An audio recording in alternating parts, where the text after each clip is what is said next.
دعا مسلمان میں عقیدہ توحید پختہ کرتی ہے، اور دعا اس دولت کا نام ہے جو صرف مومن کے پاس ہے، کافر کے پاس نہیں۔ نبی پاک علیہ السلام نے فرمایا الدعاء صلاح المومن، دعا مومن کا ہتھیار ہے، کافر کے پاس یہ ہتھیار نہیں ہے۔ مومن جب اپنے مالک کے حضور دعا مانگتا ہے نا، دنیا میں آپ کسی سے زیادہ مانگیں تو وہ ناراض ہو جاتا ہے، وہ کہتا ہے بھائی تو نے تو کام بنا لیا ہے، کل بھی دیا تھا، پرسوں بھی دیا تھا، روز روز تجھے کون دے؟ میرے نبی پاک علیہ السلام نے فرمایا جو اپنے رب سے زیادہ مانگتا ہے رب اس سے زیادہ راضی ہوتا ہے، زیادہ راضی ہوتا ہے۔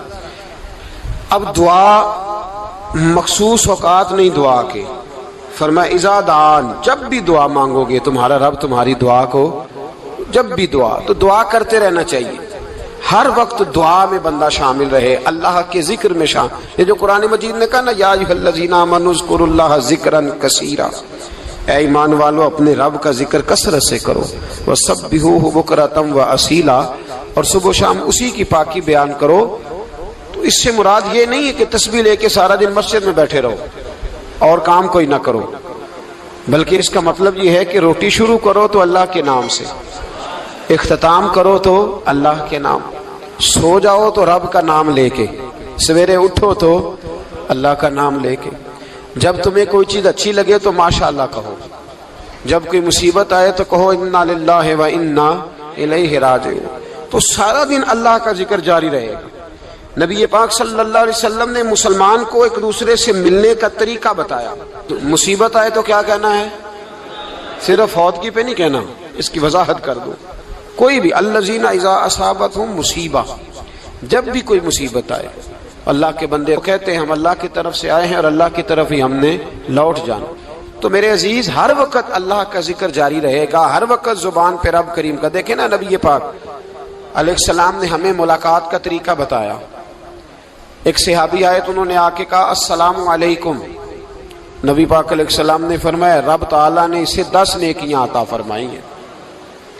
دوسرے آئے تو انہوں نے کہا السلام علیکم ورحمۃ اللہ، تو محبوب فرمانے لگے، امام بہقی نے اس کو لکھا ہے، محبوب فرمانے لگے رب کریم نے اسے 20 نیکیاں عطا فرمائی۔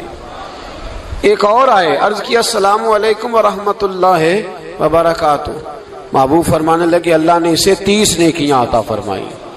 اچھا اس کا مطلب کیا ہے؟ السلام علیکم، تم پر سلامتی ہو، سادہ ترجمہ یہ ہے کہ تم سلامت رہو، تم سلامت رہو، ورحمۃ اللہ وبرکاتہ، تم پر اللہ کی رحمت بھی ہو اور اس کی برکتیں بھی ہو۔ وہ کیا کہتا ہے؟ وہ کہتا ہے وعلیکم السلام، تم پر بھی سلامتی ہو، ورحمۃ اللہ وبرکاتہ، اللہ کی رحمت ہو اور اس کی۔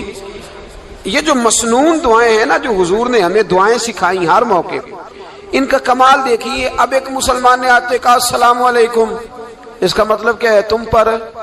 اب وہ جھگڑا کرے گا اس سے، اسے مارے گا، اس کا مال چھینے گا؟ اس نے تو آتے ہی کہا تم پر سلامتی ہو۔ تو جو سلامتی کی دعا دینے والے ہیں وہ جیب تھوڑی کاٹیں گے، وہ غبن تھوڑی کریں گے، ڈاکہ تھوڑا ڈالیں گے۔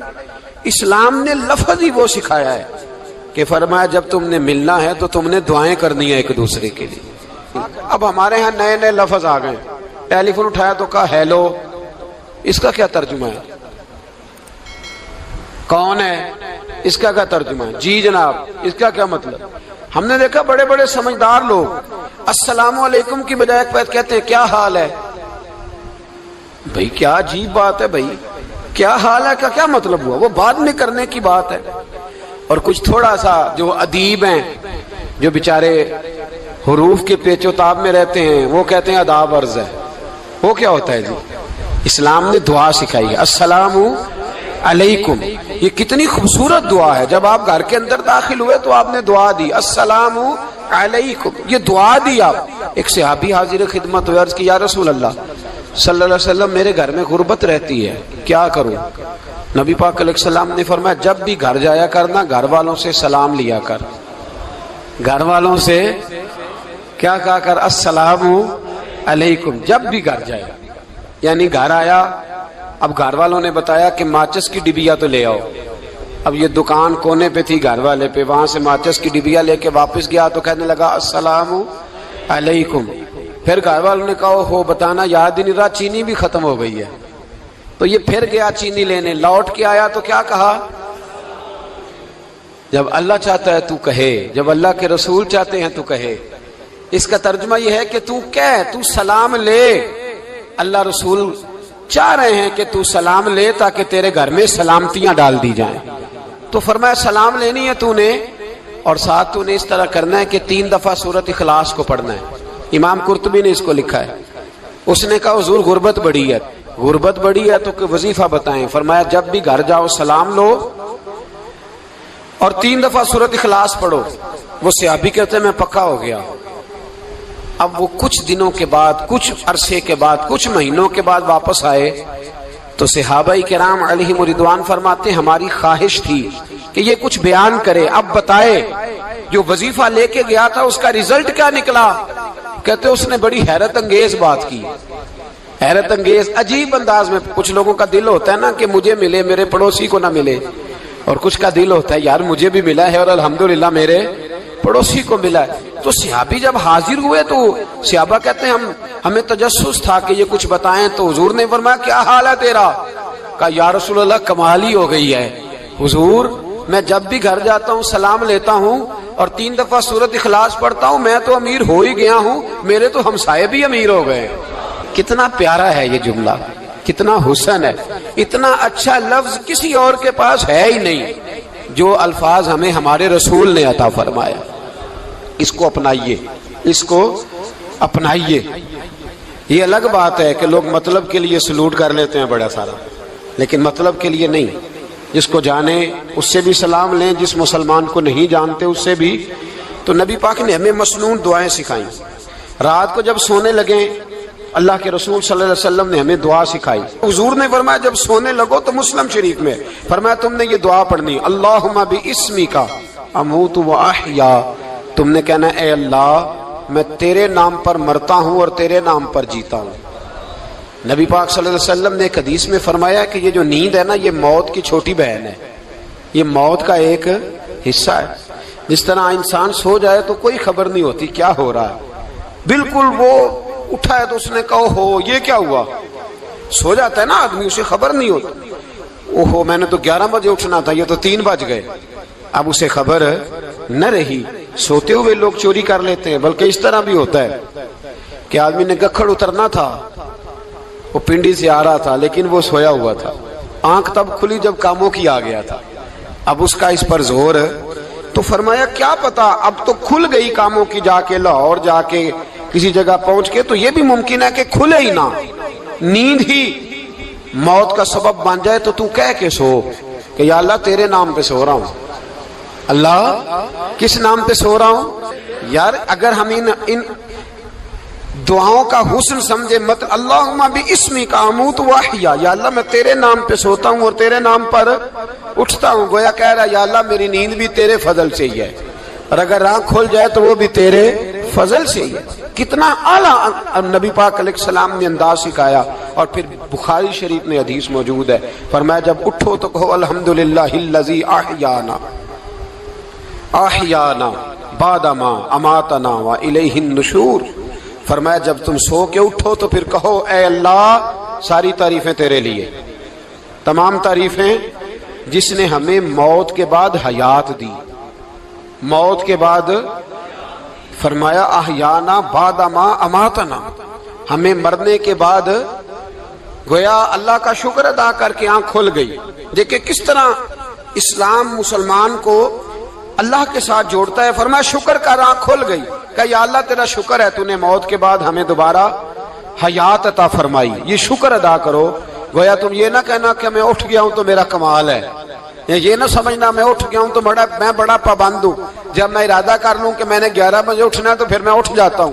یہ نہ کہنا کہ یہ الارم بڑا اچھا ہے, یہ مجھے اٹھا لیتا ہے. ذہن کے اندر خیال کر کہ نیند تو موت کی طرح تھی, یہ جو میں اٹھ گیا ہوں تو اپنے رب کے فضل سے اٹھا ہوں. جو میں اٹھ گیا ہوں, جو ابھی اٹھے ہیں وہ تو بول دینا کم از کم کہ میں اپنے رب کے فضل سے اٹھ گیا. تو دعا سکھائی. پھر دیکھیے نبی پاک صلی اللہ علیہ وسلم نے فرمایا جب تم بیت الخلاء میں جاتے ہو نا, واش روم میں جاتے ہو, تو گندی چیزیں ہوتی ہیں وہاں، شیطان ہوتے ہیں، جنات ہوتے ہیں، یہ گندگی پہ ہوتے ہیں۔ جب تم واش روم جاؤ، بیت الخلا جائے، تب بھی دعا مانگو۔ کیا دعا مانگو؟ وہ دعا بھی نبی پاک صلی اللہ علیہ وسلم نے ہمیں تعلیم فرمائی اور بخاری میں ہے، کہا پڑھا کرو اللہم انی اعوذ بک من الخبث والخبائث۔ کہو اے اللہ، ناپاک چیزوں سے میں تیری پناہ مانگتا ہوں، وہ نر ہوں یا مادہ ہوں۔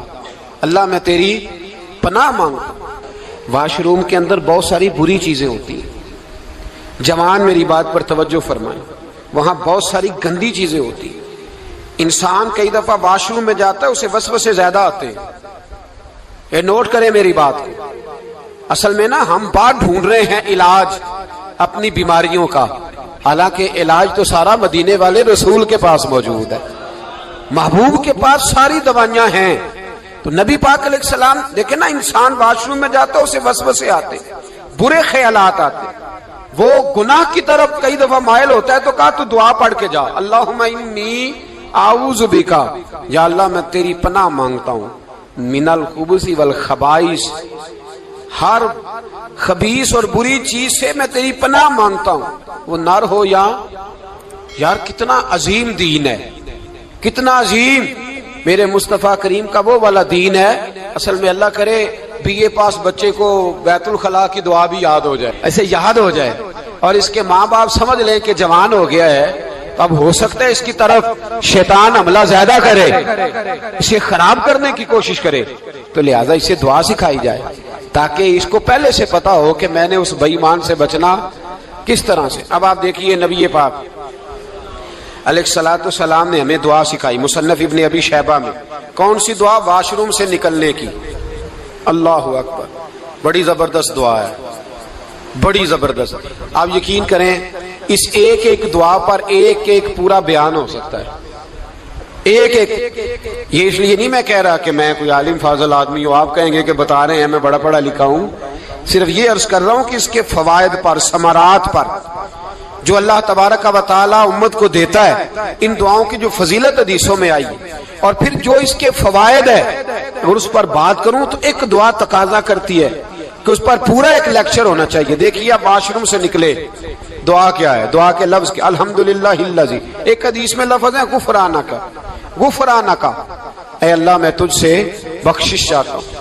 اور جو مشہور اور معروف ہے مصنف ابن ابی شیبہ کی روایت، فرمایا الحمدللہ الذی اذھب عنی العذاب وعافانی، فرمایا اے اللہ تیرا شکر ہے۔ واش روم سے نکلا ہے تو کہہ رہا ہے یا اللہ تیرا شکر ہے، تو نے مجھ سے اذیت دور کی، وعافانی، اور تو نے مجھے عافیت عطا کر دی، اذیت دور کر دی اور عافیت۔ بولیے، واش روم سے نکلا ہے تو کیا کہتا ہے؟ یا اللہ تیرا شکر ہے، تو نے مجھ سے اذیت دور کر دی اور مجھے عافیت۔ ڈاکٹر حکیم ہومیوپیتھک ایک چیز پر متفق کم ہوتے ہیں، پتہ ہے نا آپ کو، لیکن اس بات پر سب کا اتفاق ہے کہ اگر کسی کو قبض ہو جائے نا تو شاید 70 یا 72 بیماریاں لگ جاتی ہیں اس کو۔ اور جب آدمی کو قبض ہوتی ہے نا، پیٹ کے اندر فضلہ جم جاتا ہے، خارج نہیں ہوتا، اس کو اعصاب کی بیماری ہوتی ہے، اس کے ذہن پر اثر ہوتا ہے اس چیز کا۔ آپ یہ مت سمجھیں کہ کھانا کھانا یہ ایک کمال ہے، اللہ نے یہ بھی نعمت بنائی ہے کہ کھانا جب خارج ہوتا ہے تو وہ بھی اللہ کا بہت بڑا احسان ہے۔ تو فرمایا تو سمجھا ہی نہیں، اگر تجھے قبض ہو جاتی، تیرے پیٹ کے اندر وہ چیز جم جاتی، تیرے لیے کتنی تکلیف کا باعث تھی۔ ان لوگوں سے پوچھئے جو اس کے بیمار ہیں، اس کے مریض ہیں، وہ کتنی تکلیف میں رہتے ہیں، سر میں درد ہوتا ہے، سر چکراتے ہیں۔ ایک بہت بڑا روڈ ایکسیڈنٹ ہوا تو ڈرائیور سے لوگوں نے پوچھا کہ مسئلہ کیا ہے، تو کہنے لگا میں قبض کا مریض ہوں، تو میں کھانا کھا لیتا ہوں تو میرے ذہن پر وہ اس قدر زیادہ گیس کا غلبہ ہوتا ہے کہ میں سخت تکلیف میں ہوں۔ نبی پاک علیہ الصلوۃ والسلام نے ہمیں سمجھایا اور بتایا کہ سمجھ لو یارو، کھانا کھانے کی نعمت تو اللہ نے تمہیں عطا فرمائی ہے، لیکن کھانا کھانے کے بعد اس کا اخراج بھی اللہ کی بہت بڑی نعمت ہے، تو اللہ کا شکر ادا کرو۔ پھر جب آپ گھر سے نکلیں گے تو بھی اس کی دعا ارشاد فرمائی، بسم اللہ توکلت علی اللہ، اللہ کے نام سے گھر سے نکلتا ہوں اور میں نے بھروسہ بھی اللہ کے نام پہ کیا۔ جب گھر سے نکلیں تو کس کے نام پہ بھروسہ کریں؟ بولیے حضرت رابعہ بصریہ رحمت اللہ علیہا، آپ تشریف لے گئیں حج کرنے، جس دن واپس آئیں اپنا اونٹ کہہ گئی جاتی دفعہ، کہنے لگی اللہ میں تیرے حوالے کر کے جا رہی ہوں اور بسم اللہ توکلت علی اللہ، بھروسہ بھی تیری ذات پہ ہے۔ جس دن واپس آئی نا اسی دن کسی نے بتایا کہ اماں آج ہی تیرا اونٹ مر گیا ہے، تو اونٹ کے سرانے کھڑی ہو کے کہنے لگی مولا میں تو تیرے نام پہ تیرے پہ بھروسہ کر کے گئی تھی، تیرے حوالے میں تو تیرے گھر گئی تھی۔ تو لوگ کہتے ہیں اماں کے منہ سے لفظ نکلے تو اونٹ زندہ ہو کے کھڑا ہو گیا، کھڑا ہو گیا ہوں۔ تو اماں کہنے لگی نہیں تمہیں ہی غلطی لگی ہے، مرا ہی نہیں تھا، پہلے سے ہی موجود تھا، گویا اپنی کرامت بھی نہیں ظاہر ہونے دی۔ تو بھائی گھر سے نکلیں تو کس لفظ پر کہ یا اللہ میں تیرے بھروسے پہ نکل رہا ہوں میں، اس کے دو فائدے ہوں گے، ایک تو آپ اللہ کی امان میں جا رہے ہیں، اللہ کی امان میں آ رہے ہیں، اور دوسرا جس گھر کو آپ چھوڑ کے جا رہے ہیں اسے بھی اللہ کی امان میں دے کے جا رہے ہیں۔ تو کتنا لذت والی دعا ہے جو نبی کریم علیہ السلام نے ہمیں سکھائی۔ اب ذرا حدیث سنیں خوش ہو کے، دیکھیں حضور نے دعا سکھائی، فرمایا جب دیکھ لو نا کسی کو ہنستا ہوا، کیا کرتا ہوا؟ ماشاءاللہ آپ تو ہنسنے لگے۔ جب کسی کو ہنستا ہوا دیکھو تو کہا کرو اضحک اللہ سنک، یہ دعا یہ بخاری ہے، فرمایا دعا مانگا کرو جب کسی مومن کو ہنستے ہوئے دیکھو تو دعا مانگو اضحک اللہ سنک، اللہ تجھے ہنستا ہی رکھے، اللہ تجھے، بولیے جل نہ جایا کرو کہ میں پریشان ہوں تو یہ ہنس کیوں رہا ہے، جھلا نہ کرو، بلکہ کیا کہا کرو اللہ تجھے ہنستا رکھے، اللہ تجھے۔ نبی پاک صلی اللہ تعالی علیہ وآلہ وسلم نے فرمایا، ترمذی میں حضرت اسامہ بن زید رضی اللہ تعالیٰ عنہ سے حدیث مروی ہے، حضور نے فرمایا جس نے کسی کے ساتھ احسان کیا اور جس پر احسان کیا، اگر اس نے یہ دعا پڑھ دی نا جزاک اللہ خیرا، تو فرمایا اس نے اللہ کی بھی پوری حمد کر دی اور محسن کا صحیح شکریہ بھی ادا کر دیا۔ کیا کہنا ہے؟ جزاک اللہ، اللہ تجھے بہترین جزا عطا کرے۔ اس کا ترجمہ کیا ہے؟ اللہ تجھے بہترین، کیونکہ حضور فرماتے ہیں من لم یشکر الناس ولم یشکر اللہ، جس نے بندوں کا شکریہ ادا نہیں کیا اس نے اللہ کا بھی شکریہ ادا نہیں کرنا۔ تو کیا کہنا چاہیے؟ جزاک اللہ خیرا۔ اور اگر اماں کہتی ہو بچوں کو انگریزی سکھانی ہے تو کیا کہنا پھر؟ شکر